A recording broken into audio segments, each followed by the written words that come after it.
ସ୍ୱରାଜ ଭାବନା ଅର୍ଥନୈତିକ ପୃଷ୍ଠଭୂମି ସ୍ୱରାଜ ଭାବନା ସ୍ୱରାଜର ଅର୍ଥ କ'ଣ ଦେଖିବା। ସ୍ୱରାଜ ଶବ୍ଦର ଅର୍ଥ ହେଉଛି ସ୍ୱରାଜ। ସ୍ୱର ଅର୍ଥ ହେଉଛି ଆତ୍ମ, ରାଜ ହେଉଛି ଶାସନ, ଆତ୍ମଶାସନ ବା ନିଜର ଶାସନ। ସ୍ୱରାଜର ଅର୍ଥ ହେଉଛି ସାଧାରଣ ଭାବରେ ସ୍ୱରାଜର ଅର୍ଥ ହେଉଛି ଆତ୍ମଶାସନ ବା ସ୍ୱରାଜ ଆତ୍ମଶାସନ। ଏଣୁ ଏହା ହେଉଛି ସ୍ୱରାଜ ହେଉଛି ସ୍ୱଶାସନ, ନିଜର ଶାସନ, ଆତ୍ମଶାସନ, ନିଜର ଶାସନ ବା ସ୍ୱାୟତ୍ତ ଶାସନ ଇତ୍ୟାଦି। ସ୍ୱରାଜ ଶବ୍ଦଟି ପ୍ରଥମେ ଭାରତର କୁଳପତି ଦାଦାଭାଇ ନାରୋଜୀଙ୍କ ଦ୍ୱାରା ବ୍ୟବହାର ହୋଇଥିଲା। ଏହି ସ୍ୱରାଜ ଶବ୍ଦଟି ଭାରତର କୁଳପତି ଦାଦାଭାଇ ନାରୋଜୀ ପ୍ରଥମେ ବ୍ୟବହାର କରିଥିଲେ। ସ୍ୱରାଜ ଶବ୍ଦଟି ମହାତ୍ମା ଗାନ୍ଧୀ ପ୍ରଥମେ ବ୍ୟବହାର କରିନଥିଲେ। ସ୍ୱରାଜ ଶବ୍ଦଟି ଦାଦାଭାଇ ନାରୋଜୀଙ୍କ ଦ୍ୱାରା ପ୍ରଥମେ ବ୍ୟବହାର ହୋଇଥିଲା। 1906 ମସିହାରେ କଲିକତାଠାରେ ଅନୁଷ୍ଠିତ 1906 ମସିହାରେ କଲିକତାଠାରେ ଅନୁଷ୍ଠିତ ଭାରତୀୟ ଜାତୀୟ କଂଗ୍ରେସର 22ତମ ଅଧିବେଶନର ସଭାପତି ଅଭିଭାଷଣରେ ସେ ଘୋଷଣା କରିଥିଲେ ଯେ ସ୍ୱରାଜ ବା ଆତ୍ମଶାସନ ହିଁ ଭାରତର ଜାତୀୟ କଂଗ୍ରେସର ଲକ୍ଷ୍ୟ ହେବା ଉଚିତ। 1906 ମସିହାରେ ଯେଉଁ କଲିକତାଠାରେ ଭାରତୀୟ ଜାତୀୟ କଂଗ୍ରେସ ଅଧିବେଶନରେ ସେ ଘୋଷଣା କରିଥିଲେ କି ସ୍ୱରାଜ ହେଉଛି ଜାତୀୟ କଂଗ୍ରେସର ଲକ୍ଷ୍ୟ ହେବା ଉଚିତ। ସେ 1906 ମସିହାରେ ପ୍ରଥମେ ଦାଦାଭାଇ ନାରୋଜୀଙ୍କ ଦ୍ୱାରା ଘୋଷଣା କରାଯାଇଥିଲା। ସ୍ୱାମୀ ଦୟାନନ୍ଦ ସରସ୍ୱତୀ ସ୍ୱରାଜର ଅର୍ଥ ଆତ୍ମଶାସନ ଅର୍ଥାତ୍ ଗଣତନ୍ତ୍ର ବୋଲି ଦର୍ଶାଇଥିଲେ। ସ୍ୱରାଜର ଅର୍ଥ ହେଉଛି ଆତ୍ମଶାସନ ବା ଗଣତନ୍ତ୍ର ଅଥବା ଗଣତନ୍ତ୍ର ବୋଲି ଆମର ଦୟାନନ୍ଦ ସରସ୍ୱତୀ ବୋଲି କରିଥିଲେ। ସ୍ୱରାଜକୁ ଭାରତ ଜାତୀୟ ଆନ୍ଦୋଳନର ଆଧାର ରୂପେ ଗ୍ରହଣ କରାଯାଇଥିଲା। ତାଙ୍କ ପାଇଁ ସ୍ୱରାଜର ଅର୍ଥ ଏକ ରାଷ୍ଟ୍ରବିହୀନ ସମାଜ ଗଠନ ଏବଂ ଭାରତୀୟ ଅର୍ଥନୀତିର ସଶକ୍ତି ଓ ଆତ୍ମଶାସନ ବା ଆତ୍ମନିର୍ଭରଶୀଳ ଏକ ହତିଆର। ଏହି ଆନ୍ଦୋଳନକାରୀମାନଙ୍କ ଦ୍ୱାରା ସ୍ୱରାଜର ଅର୍ଥ ହେଉଛି ରାଷ୍ଟ୍ରବିହୀନ ସମାଜ ଗଠନ କରିବା, ଅର୍ଥନୀତି ସଶକ୍ତିକରଣ କରିବା, ଆତ୍ମଶାସନ, ଆତ୍ମନିର୍ଭରଶୀଳ ହେବା, ଏହା ସ୍ୱରାଜର ଅର୍ଥ ବୋଲି କୁହାଯାଇଥିଲା। ତେବେ ବାସ୍ତବ ବୃହତ୍ତର ପରିସର ସ୍ୱରାଜ ଶବ୍ଦକୁ ମହାତ୍ମା ଗାନ୍ଧୀ ହିଁ ବ୍ୟବହାର ବା ବିକଶିତ କରିଥିଲେ। ଏହି ସ୍ୱରାଜ ଶବ୍ଦକୁ ପ୍ରଥମ ବ୍ୟବହାର କରିଥିଲେ ଦାଦାଭାଇ ନାରୋଜୀ ଏବଂ ଏହି ଶବ୍ଦକୁ ବୃହତ ବ୍ୟବହାର ଏବଂ ଏହାର ପ୍ରକୃତ ଅର୍ଥ ତା'ର ବିକଶିତ କରିଥିଲେ ଆମର ମହାତ୍ମା ଗାନ୍ଧୀ ସ୍ୱରାଜ ଶବ୍ଦ ବିକଶିତ ଥିଲେ। ସେ ରାଷ୍ଟ୍ରକୁ ଆତ୍ମହୀନ ଯନ୍ତ୍ର ଭଳି ବିବେଚନା କରିଥିଲେ ଯାହା ମାନବ ଜାତିର ସର୍ବାଧିକ କ୍ଷତି କରାଇଥାଏ।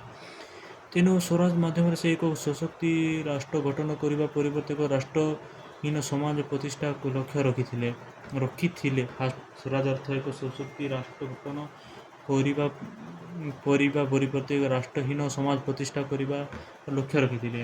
ତାଙ୍କ ଚେଞ୍ଜ ହେଇଥିଲା ମଝିରେ ସ୍ୱରାଜ ଶବ୍ଦଟି। ଫାଷ୍ଟ ଲୋକ ଇଂରେଜ ସରକାରଙ୍କର ଅଧୀନରେ ରହି ଶାସନ କରିବା ବୋଲି ଭାବୁଥିଲେ। ମାତ୍ର ପରବର୍ତ୍ତୀ କାଳରେ ଇଂରେଜର ଯୋଗୁଁ କର୍ମ କରି ସ୍ୱରାଜ ଭାବନାକୁ ପୂର୍ଣ୍ଣ ସ୍ୱରାଜ ଦାବି କରିଥିଲେ। ସେ ପରବର୍ତ୍ତୀ ସମୟରେ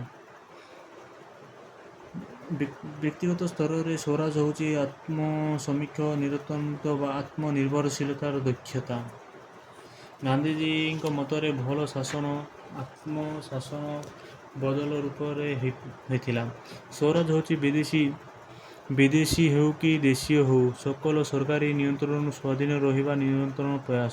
ସରକାରୀ ବିଦେଶୀ ହେଉ ସ୍ୱରାଜର ଅର୍ଥ ହେଉଛି ସେହି ଚାକିରି ସରକାର ହେଉ ୟା ବେସରକାରୀ ତରଫ ହେଉ ନିୟନ୍ତ୍ରଣ ବା ଶାସନ କରୁଛନ୍ତି ସେ ସରକାରୀ ହେଉ ବା ବେସରକାରୀ ହେଉ ସେହି ନିୟନ୍ତ୍ରଣରୁ ମୁକ୍ତ ରହିବା ହିଁ ସ୍ୱରାଜ।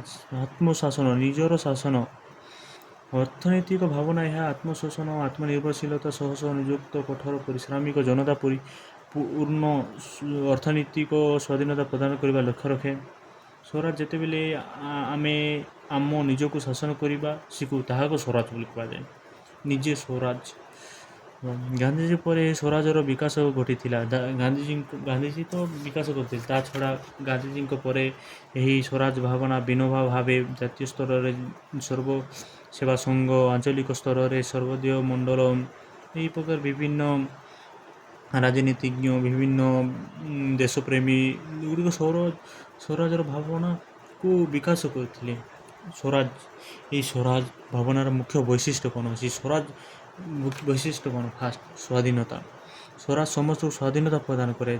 ସ୍ୱରାଜର ଅର୍ଥ ହେଉଛି ଆମମାନଙ୍କୁ ସ୍ୱାଧୀନ ପ୍ରଦାନ କରିବା। ସ୍ୱାଧୀନତା ଭୟରେ ବ୍ୟକ୍ତି ଅନ୍ତର୍ଗତ ସ୍ୱାଧୀନତା ବାହ୍ୟ ସ୍ୱାଧୀନତାକୁ ବୁଝାଏ।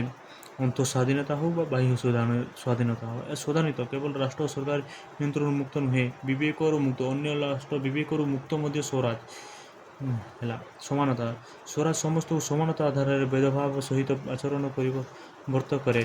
ସ୍ୱରାଜ ସ୍ୱାଧୀନରେ ପ୍ରତ୍ୟେକ ବ୍ୟକ୍ତି ଅନ୍ୟ ସମସ୍ତ ବ୍ୟକ୍ତି ସହିତ ସମାନ। ସ୍ୱରାଜର ଅର୍ଥ ହେଉଛି କି ଏଠାରେ ଗରିବ ନାହିଁ କି ଧନୀ ନାହିଁ। ଗରିବ ଠାରେ ଯେଉଁ ଶକ୍ତି ଥିବ ସେଇ ଅମିର ପାଖରେ ସେଇ ଶକ୍ତି ଥିବାର ଅଛି। ସମାନତା ଏହାର ଆଦର୍ଶ। ସ୍ୱାଧୀନତା ଦାବି କରିଥାଏ। ଅହିଂସା। ମହାତ୍ମା ଗାନ୍ଧୀ କହିଥିଲେ ଅହିଂସା ହେଉଛି ସ୍ୱରାଜର ଅନ୍ୟତମ ପ୍ରମୁଖ ବୈଶିଷ୍ଟ୍ୟ। ଗାନ୍ଧିଜୀଙ୍କ ମତରେ ଅହିଂସା ହିଁ ପରମ ଧର୍ମ। କେବଳ ନିୟନ୍ତ୍ରଣ ଓ ଦମନକାରୀ ରାଷ୍ଟ୍ର ହିଂସାତ୍ମକ ଆଚରଣ ମୁକ୍ତ ପାଇବା ନୁହେଁ, ସ୍ୱାଭାବିକ ମାନବୀୟ ଆଚରଣ ପାଇଁ ମଧ୍ୟ ଅହିଂସା ଜରୁରୀ। ସେ ଅହିଂସା ସ୍ୱରାଜର ଏକ ପ୍ରମୁଖ ବୈଶିଷ୍ଟ୍ୟ ହୋଇଥିଲେ। ଯେଉଁ ଲୋକମାନେ ହିଂସା କରୁଛନ୍ତି ସେ ଲୋକମାନଙ୍କୁ କବଳରୁ ମୁକ୍ତ କରିବା, ଅହିଂସା ଆଚରଣ ପ୍ରଦର୍ଶନ କରିବା ସମାଜରେ, ତାହାକୁ ସ୍ୱରାଜ ବୋଲି କୁହାଯାଉଥିଲା। ସ୍ୱରାଜ ଆସିବ ଯେତେବେଳେ ଯାଇ ସେମାନେ ଅହିଂସା ଲୋକମାନେ ତାଙ୍କ ଉପରେ ହିଂସା କରିବେ ନାହିଁ। ସେ ପର୍ଯ୍ୟନ୍ତ ଆତ୍ମପ୍ରଭୃତି ବା ଆତ୍ମଶାସନ, ଏହା ସ୍ୱରାଜର ପ୍ରମୁଖ ଲକ୍ଷ୍ୟ ବା ବୈଶିଷ୍ଟ୍ୟ ହେଉଛି ଆତ୍ମଶାସନ। ନିଜ ଉପରେ ନିଜେ ଶାସନ କରିବା। ସ୍ୱରାଜ ବ୍ୟକ୍ତି ଓ ସମାଜକୁ ଅର୍ଥନୈତିକ ଓ ସାମାଜିକ କ୍ଷେତ୍ରରେ ସ୍ୱାବଲମ୍ବୀ କରିବାକୁ ଚାହେଁ। ତେଣୁ ଅନ୍ୟ ଉପରେ ନିର୍ଭରଶୀଳ ନ ହୋଇ ନିଜ ଉପରେ ଭରସା ରଖିବାକୁ ହେବ ଏବଂ ନିଜେ ନିଜର ପ୍ରତିପୋଷଣ ବା ଆବଶ୍ୟକତା ମେଣ୍ଟାଇବା ପାଇଁ ପର୍ଯ୍ୟାପ୍ତ ହେବାକୁ ହେବ ବା ଆତ୍ମଶାସନ, ନିଜେ ନିଜର ଶାସନ କରିବା। ବିକେନ୍ଦ୍ରୀକୃତ ଶାସନ। ସ୍ୱରାଜ କାମନା କରିଥାଏ ଶାସନ କ୍ଷମତା କୌଣସି ଗୋଟିଏ କେନ୍ଦ୍ରର ଠୁଳ ନ ହୋଇ ବିଭିନ୍ନ ସ୍ତରରେ ଆବଣ୍ଟିତ ହେବ, ଯାହାଫଳରେ ଅତ୍ୟାଚାର ମନମୁଖୀ ଶୋଷଣକାରୀ ଶାସନ ଚାଲିବ ନାହିଁ। ସ୍ୱରାଜ କହିଥାଏ କି ବିକେନ୍ଦ୍ରୀକୃତ ଶାସନ। ଶାସନକୁ ଗୋଟିଏ ଲୋକଙ୍କ ହାତରେ କେନ୍ଦ୍ର କରି ରଖିବା ନାହିଁ, ଯାହାଦ୍ୱାରା କେନ୍ଦ୍ର କରି ରଖିବେ ତେବେ ସେଠି ଅରାଜକତା ଶାସନ, ଶୋଷଣକାରୀ ଶାସନ ଚାଲିବ। ଯଦି ସେଇ କ୍ଷମତାକୁ ବଣ୍ଟନ କରିବା ତେବେ ଲୋକମାନଙ୍କୁ ସ୍ୱାଧୀନତା ମିଳିବ ଓ ସମାନତା ପ୍ରତିଷ୍ଠା ହେବ। ତାପରେ ଅର୍ଥନୀତି ଓ ସ୍ୱତନ୍ତ୍ରତା। ସ୍ୱରାଜ ନିମନ୍ତେ ସେ ଅର୍ଥନୀତି ସ୍ୱାବଲମ୍ବନ ଜରୁରୀ ହୋଇଥିବା ପାଇଁ ସେ ଅର୍ଥନୈତିକ କ୍ଷେତ୍ରରେ ସ୍ୱତନ୍ତ୍ରତା ବା ସ୍ୱାଧୀନତା ପ୍ରଦାନ କରିଥିଲେ। ଅର୍ଥନୈତିକ କ୍ଷେତ୍ରରେ କୌଣସି ବ୍ୟକ୍ତି ଯେକୌଣସି କାର୍ଯ୍ୟ କରିପାରିବେ ଏହିପରି କାର୍ଯ୍ୟ। ନୈତିକ କର୍ତ୍ତୃତ୍ୱ। ସେ ସ୍ୱରାଜର ଅଛି ନୈତିକ ଭାବ ପ୍ରତିଷ୍ଠା କରିବା, ନୈତିକତାକୁ ପ୍ରାଧାନ୍ୟ ଦେବ। ବ୍ୟକ୍ତି ଅନ୍ୟ କାହାର ମଙ୍ଗଳ ଚାହିଁବ ନାହିଁ, ଯାହାଦ୍ୱାରା ସେ ସ୍ୱରାଜ ଭାବନା ସୃଷ୍ଟି ହେବ। ଅନ୍ୟ ବ୍ୟକ୍ତିଙ୍କ ବିରୁଦ୍ଧରେ ଯଦି ଅମଙ୍ଗଳ ବିଷୟରେ ଭାବିବା, ଯାହାଦ୍ୱାରା ସେଇ ବ୍ୟକ୍ତିର ସ୍ୱରାଜଟା ନଷ୍ଟ ହେବ। ସେଥିପାଇଁ ସେ ଅମଙ୍ଗଳ କାମନାକୁ ନଷ୍ଟ କରୁଥିଲେ। ସ୍ୱଦେଶୀ। ସ୍ୱରାଜର ନୀତି ଉଦ୍ଦେଶ୍ୟ ହେଉଛି ବିଦେଶୀ ଦ୍ରବ୍ୟ ବା ସେବା ପରିବର୍ତ୍ତେ ସ୍ୱଦେଶୀ ଦ୍ରବ୍ୟ ବ୍ୟବହାର କରିବା, ଯାହାଦ୍ୱାରା ନିଜ ଦ୍ରବ୍ୟ ନିଜେ ବ୍ୟବହାର କରିବା, ଯାହାଦ୍ୱାରା ଦେଶ ପ୍ରେମ ବଢ଼ିବ ଏବଂ ନିଜ ଗୋଡ଼ ଉପରେ ଠିଆ ଉଠି ପାରିବେ। ଗ୍ରାମର ପୁନର୍ଗଠନ କରିବା, ଗ୍ରାମ୍ୟ ବିକାଶ କରିବା। ସ୍ୱରାଜର ମୂଳ ଉଦ୍ଦେଶ୍ୟ ହେଉଛି ଗାନ୍ଧିଜୀଙ୍କ ମତରେ ଗ୍ରାମ ବିକାଶ କରିବା, ଗ୍ରାମର ଯେଉଁ ଶୋଷଣ ଅଛି ତାହାର ବିନାଶ କରିବା। ତାପରେ ନୈତିକ ମୂଲ୍ୟବୋଧ ଗୁଡ଼ିକ ବୃଦ୍ଧି କରିବା, ସମାଜର ସଂହତ ଆଦର୍ଶଗତ ହୋଇପାରେ। ସର୍ବମଙ୍ଗଳ ସମସ୍ତ ଲୋକଙ୍କର ସେବା ପ୍ରଦାନ କରିବା। ତାପରେ ଚିନ୍ତନ ଜାଗୃତ। ଯଦି ଲୋକମାନେ ନିଜ ଚିନ୍ତାକୁ ଜାଗୃତ କରିବେ ନାହିଁ ତ ଅନ୍ୟ ଲୋକମାନେ ତାଙ୍କୁ ଶାସନ କରିବେ। ସେଥିପାଇଁ ସେ କହୁଥିଲେ ଚିନ୍ତାକୁ ଜାଗ୍ରତ କରିବା, ଅଳସୁଆ ମନୋଭାବ ରଖିବା ନାହିଁ। ଯଦି ଅଳସୁଆ ମନୋଭାବ ରଖିବେ ସେ ନିଜର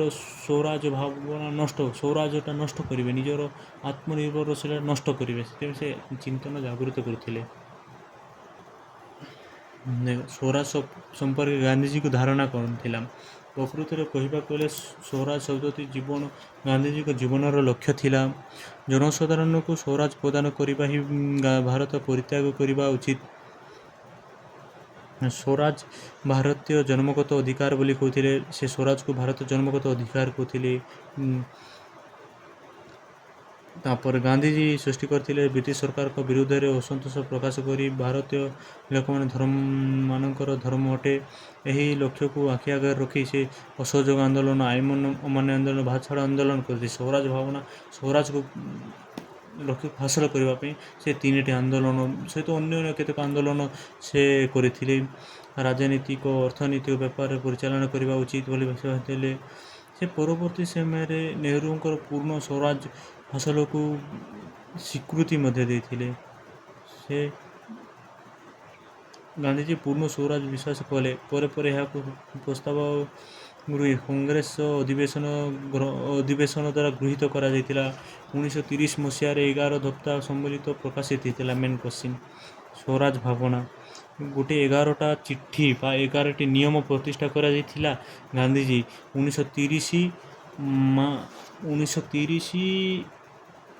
ମାର୍ଚ୍ଚ 8 या 12 ପାଖାପାଖି 8 କି 9 ଟାଇମ୍ରେ ଗାନ୍ଧୀଜୀ 8ଟା ରଖିଥିଲେ ଏବଂ ସେ ଆମର ଗଭର୍ଣ୍ଣରକୁ ଦେଇଥିଲେ 11ଟା ମାନିବେ, ନ ମାନିଲେ ଆଇନ ଅମାନ୍ୟ ଆନ୍ଦୋଳନ କରିଥିଲେ, ଯାହାଦ୍ୱାରା ନ ମାନିବାରୁ। ତାପରେ ସ୍ୱରାଜ ହାସଲ କରିବା ପାଇଁ ସେ କଠୋର ସଂଯମ, ଶୃଙ୍ଖଳା, ନୈତିକ କର୍ତ୍ତବ୍ୟ, ଧୈର୍ଯ୍ୟ ଇତ୍ୟାଦି ଧାର୍ଯ୍ୟ କରିଥିଲେ। ସେ 1947 ମସିହା ଅଗଷ୍ଟ 15 ତାରିଖ ଭାରତ ବ୍ରିଟିଶ ଉପନିବେଶବାଦ ଶାସନରୁ ସ୍ୱାଧୀନ କରି ଭାରତକୁ ସ୍ୱରାଜ ଲକ୍ଷ୍ୟ ହାସଲ କରିଥିଲେ। ଭାରତୀୟ ସଂସଦର ଗଣତନ୍ତ୍ର ସଫଳତା ସହ କାର୍ଯ୍ୟ କରୁଥିବାକୁ ଶେଷ କରାଏ କିଛି ନାହିଁ ଢାବା ମାରବା। ବଙ୍ଗ ବିଭାଜନ ପରେ ଭାରତ ସ୍ୱାଧୀନତା ସଂଗ୍ରାମ କାଳରେ 1906 ମସିହାରେ କଂଗ୍ରେସ 22ତମ ଅଧିବେଶନରେ ସଭାପତି ଦେବା ଅବସରରେ ଦାଦାଭାଇ ନୌରୋଜୀ ଯଥା ପ୍ରଥମ ପାଇଁ ସ୍ୱରାଜ ଶବ୍ଦ ବ୍ୟବହାର କରାଯାଇଥିଲା। ପଢ଼ା ହେଲାନି। ତାପରେ ଦେଖ ଏହି ସ୍ୱରାଜ ଭାବନା 1909 ମସିହାରେ ଦକ୍ଷିଣ ଆଫ୍ରିକାରେ ଥିବାବେଳେ 1909 ମସିହାରେ ଗାନ୍ଧୀଜୀ ଦକ୍ଷିଣ ଆଫ୍ରିକା ଥିବାବେଳେ ହିନ୍ଦ ସ୍ୱରାଜ ବୋଲି ଗୋଟେ ପୁସ୍ତକ ଲେଖିଥିଲେ ବା ଗ୍ରନ୍ଥ ଲେଖିଥିଲେ। ସେଠି ସେ ସ୍ୱରାଜର ଅର୍ଥ ବ୍ୟାଖ୍ୟା କରିଥିଲେ। ସ୍ୱରାଜ କ'ଣ, ସ୍ୱରାଜ ସେ ବିଷୟରେ ସେ ବ୍ୟାଖ୍ୟା କରିଥିଲେ। ସେ ବିଭିନ୍ନ ଲୋକମାନଙ୍କୁ ସ୍ୱରାଜର ଅର୍ଥ ବୁଝେଇଥିଲେ। ନିଜେ ହିଁ ଶାସନ କରିପାରିବା ସେତେବେଳେ ହିଁ ସ୍ୱରାଜ ସମ୍ଭବ। ଯଦି ନିଜେ ନିଜକୁ ଶାସନ କରେ ତେବେ ହିଁ ସ୍ୱରାଜ ସମ୍ଭବ। ସେ ହିନ୍ଦ ସ୍ୱରାଜ ପୁସ୍ତକ 1924 ମସିହାରେ ପ୍ରକାଶିତ ହୋଇଥିଲା। 1909 ମସିହାରେ ଲେଖାଯାଇଥିଲା। 1924 ମସିହାରେ ପ୍ରକାଶିତ ହେବା ପରେ ଭାରତୀୟ ସ୍ୱରାଜ ସମ୍ପର୍କର ଚିନ୍ତାଧାରା ବହୁଳ ଭାବରେ ପ୍ରଚାରିତ ହେଲା। 1929 ମସିହା ଲାହୋର ଅଧିବେଶନରେ କଂଗ୍ରେସ ପୂର୍ଣ୍ଣ ସ୍ୱରାଜ ବା ପୂର୍ଣ୍ଣ ସ୍ୱାଧୀନତା ଦାବିକୁ ଉପସ୍ଥାପନ କରାଗଲା ଏବଂ ଗାନ୍ଧୀଜୀ ପୂର୍ଣ୍ଣ ସ୍ୱରାଜକୁ ଗୃହୀତ କରିଥିଲେ। 1929 ମସିହା ଲାହୋର ଅଧିବେଶନ 1929 ମସିହା ଲାହୋର ଅଧିବେଶନରେ 1924 ମସିହାରେ ପ୍ରକାଶିତ ହୋଇଥିଲା ଖବରକାଗଜରେ ବା ସେ ଯେଉଁଠି ବି। ସତ୍ୟ ଅହିଂସା ମାଧ୍ୟମରେ ଯେଉଁ ବୈଶିଷ୍ଟ୍ୟ ଦେଖାଇଛି ସ୍ୱାଧୀନତା, ସମାନତା, ଅହିଂସା, ଆତ୍ମଶାସନ, କ୍ଷମତା ବିକେନ୍ଦ୍ରୀକରଣ ତାକୁ ଡେସ୍କ୍ରାଇବ୍ କରି ତାର ସଂଜ୍ଞା ବନେଇ ପାରିବ ହେଲା। ଭାରତ ଇଂରେଜୀ ପରିକଳ୍ପନା ଗାନ୍ଧୀଜୀଙ୍କ ଗଣତାନ୍ତ୍ରିକ ପଦ୍ଧତି ଏଇଟା କିଛି ନାହିଁ। ଦେଖ ଏଇଟା ମେନ୍ ତାର କ'ଣ କହିଛନ୍ତି। ସ୍ୱାଧୀନତା ଆନ୍ଦୋଳନ ତାଙ୍କର ପ୍ରାରମ୍ଭିକ ପର୍ଯ୍ୟାୟରେ ନେତୃତ୍ୱ କାଳରେ ସେ କହିଥିଲେ ସ୍ୱରାଜ ସମସ୍ତଙ୍କ ପାଇଁ ଉଦ୍ଦିଷ୍ଟ। ତାହା କହିଲେ ଦରିଦ୍ରମାନଙ୍କୁ ସମସ୍ତଙ୍କୁ ମୁକ୍ତି ଭଳି ଭାବୁଥିଲେ। ସେ ସ୍ୱରାଜ ଦ୍ୱାରା ସେ କହିବାକୁ ଚାହିଁଥିଲେ କି ସେ ଲୋକମାନେ ନିୟନ୍ତ୍ରଣ କେଉଁ ଲୋକମାନଙ୍କୁ ଅନ୍ୟ ଲୋକ ନିୟନ୍ତ୍ରଣ କରିପାରିବେନି। ଲୋକମାନେ ସ୍ୱାଧୀନ ହେବେ, ସ୍ୱରାଜ ମୁକ୍ତ ଭାବରେ ଜୀବନଯାପନ କରିବେ, ତାହାକୁ ସ୍ୱରାଜ କହୁଛନ୍ତି। ସ୍ୱରାଜ ହେଉଛି ବ୍ୟକ୍ତି ଓ ରାଷ୍ଟ୍ର ପାଇଁ ଏକ ଅଭିଚ୍ଛେଦ ପ୍ରଶ୍ନ। ସେ ଏକମାତ୍ର ହେଉଛନ୍ତି ଭାରତ ଦରିଦ୍ର ଦୂରୀକରଣ କରିବା, ସ୍ୱରାଜ ଦ୍ୱାରା ଦରିଦ୍ର ଦୂରୀକରଣ କରିବା, ମହିଳା ପୁରୁଷ ମୁକ୍ତ କରିବା, ଯେକୌଣସି କାର୍ଯ୍ୟ ଯାହା ଭୋଟ ଦେଣ ଅଧିକାର ହେଉ, ରାଜନୈତିକ ଅଧିକାର ହାସଲ କରିବା, ଅର୍ଥନୈତିକ ଅଧିକାର, ସାମାଜିକ ଅଧିକାର, ସ୍ୱାଧୀନତା ପାଇବା, ସବୁ ସ୍ୱରାଜ ଭାବନା। ସ୍ୱରାଜ ନିଜ ଶାସନ ମୁକ୍ତ ହେବା, ସେଇଟା ଏଠି କିଛି ନାହିଁ।